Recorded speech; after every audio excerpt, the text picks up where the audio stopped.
Have you been looking at Instagram or looking at posts on Facebook and think that you've seen the same pictures hundreds of times, maybe thousands of times? They look identical. They look the same location, the same lighting, the same edits. The only thing that's different about them is, well, the photographer's name. Well, you may be right. This has been something that has been crippling the photography industry, the photography hobby for the last several years. And in this video, I'm going to tell you how you can break out of that box that seems to have trapped everybody else. So the first problem that a lot of people are struggling with is that the pictures look identical because they're shot in the same spot. People are using guidebooks, they're using apps, they're going online and seeing where other photographers are shooting, and they're going there as well. And the pictures look the same because they are the same. They're shot in the same place, same time. Get outside of the box. Stop using these guidebooks. Stop using these apps. Find your own places. Break out and become an individual. Whether you're shooting weddings or family pictures, whether you're shooting nature or wildlife pictures, stop following the herd. It's become a huge issue. I've mentioned this before. There are people, Saturday morning, I see constantly going out as a group, and they cover off the same spots, the same sites, the same photos that people have shot for the past week, 2 weeks, 3 weeks. And it cripples your photography. Wedding photographers, family photographers, going out to the same locations that they've used year after year, month after month. Same locations that every other photographer has used.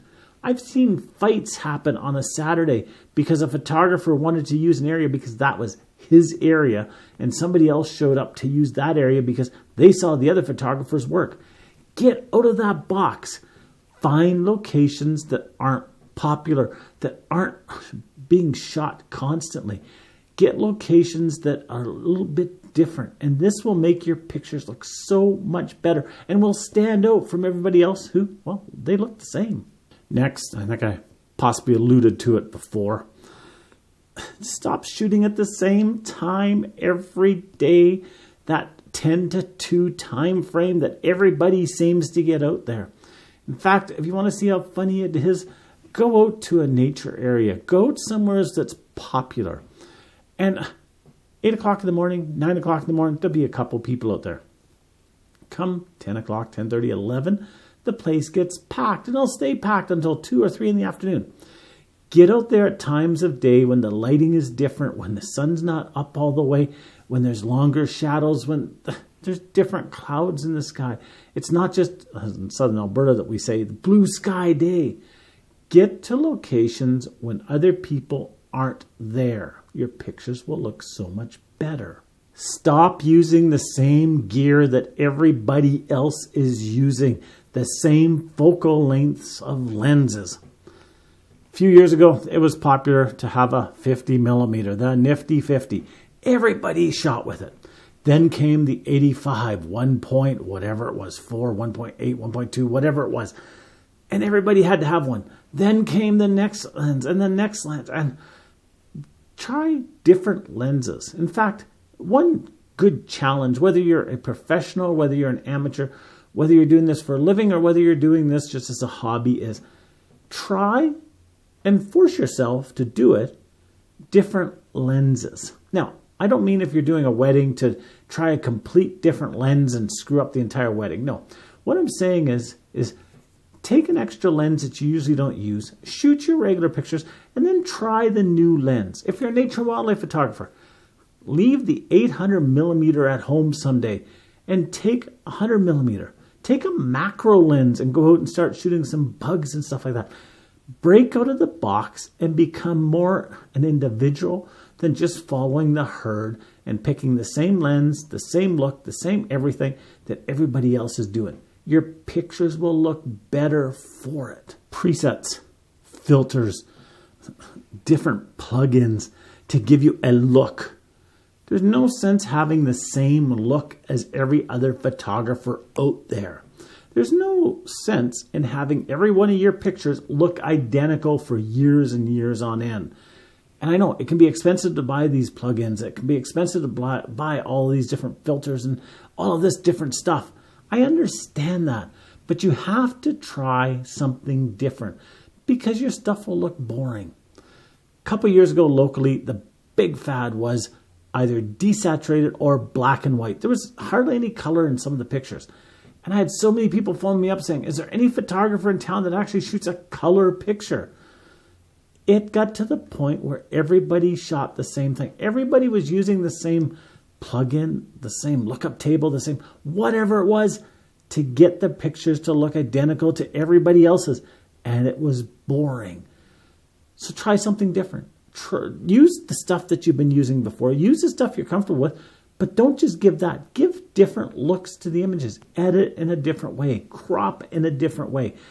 Get out of letting AI decide what's the best, or get out of letting Instagram or Facebook tell you what's the best. Break that mold so that your pictures look better than everybody else's. Now, this one's going to be hard for a lot of wedding photographers, a lot of people who book assignments, but try to get out at different seasons. And I know, again, I admit, if you're a wedding photographer, guess what? You're stuck to summer. I understand that. If you're a family photographer, well, generally people want their pictures in the fall. But if you're doing nature and wildlife, if you're doing scenic stuff, try to break that mold. Try to get out when it's cold. Try to get out before the fall colors hit. Try to get out in the spring while stuff is just coming up before it gets in bloom. Get out there at different times, different seasons, and see how your pictures come out. They can look a lot better. They can have a different look to them than what you've always done. And I know, please understand, I shot thousands of weddings. I know that you're stuck to, well, the photographer has to be at the wedding and they want pictures immediately after the wedding. But if you can, for other stuff that you shoot, try to break that mold as well. Try to get out at different seasons to take pictures. It'll actually attract more customers if you have looks that are different than everybody else's. You see, it's not that you're not a good photographer. It's not that a lot of photographers are bad photographers. It's just that we're doing the same thing as everybody else and we're not setting ourselves apart. So if you want to break the mold, go out there at different times of the day. Go out there at different seasons. Go to different locations. Use different equipment, different lenses. Try different settings. Try higher ISO. Try lower ISO.